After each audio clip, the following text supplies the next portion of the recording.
Bonjour Nicolas Bouzou. Bonjour à tous. Dans ses vœux aux armées vendredi dernier, Emmanuel Macron a présenté les orientations de la future loi de programmation militaire.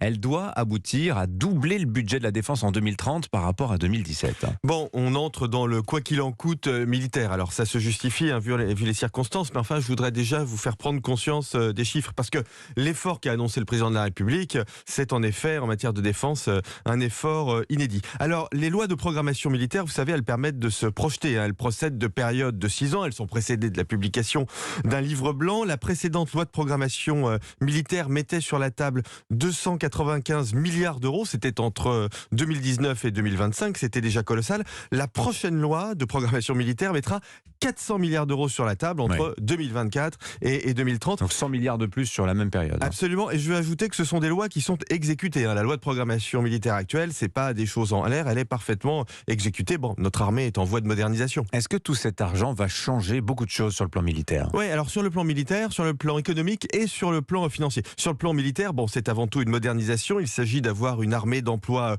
complète en plus de la dissuasion. On va arriver aux 2% du PIB, ça correspond à la demande de l'OTAN. Sur le plan économique, c'est bien parce que notre filière militaire, elle est bonne. Elle est d'ailleurs souvent citée en exemple. 2000 entreprises qui nous fournissent tout ce dont on a besoin sur le plan militaire, et de très très grandes entreprises qui exportent dans le monde entier. Airbus, Thales, Safran. Dassault, etc. Oui. Bien sûr. Sur le plan financier, je peux vous dire qu'il va falloir travailler tout jusqu'à 64 ans, au moins. Ah là, je vais vous venir gros comme une maison. Vous allez quand même pas nous vendre la réforme des retraites au nom de la défense du territoire. Ah si, j'en ai bien peur.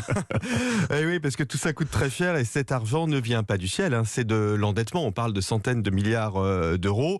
On peut s'endetter, très bien, mais enfin, il faut solvabiliser notre dette et donc dégager des ressources, de la croissance économique. Et ça, donc, c'est travailler davantage et travailler mieux, investir, faire des gains de productivité. On est entré dans une nouvelle économie, celle de la violence géopolitique. Ça a malheureusement un prix. Travailler plus, investir davantage, réaliser des gains de productivité, c'est nous donner les moyens de nous protéger. On ne peut pas se protéger militairement si on ne se protège pas économiquement. Tiens, j'ai pensé à vous ce matin au Danemark, on dit ça dans le Figaro.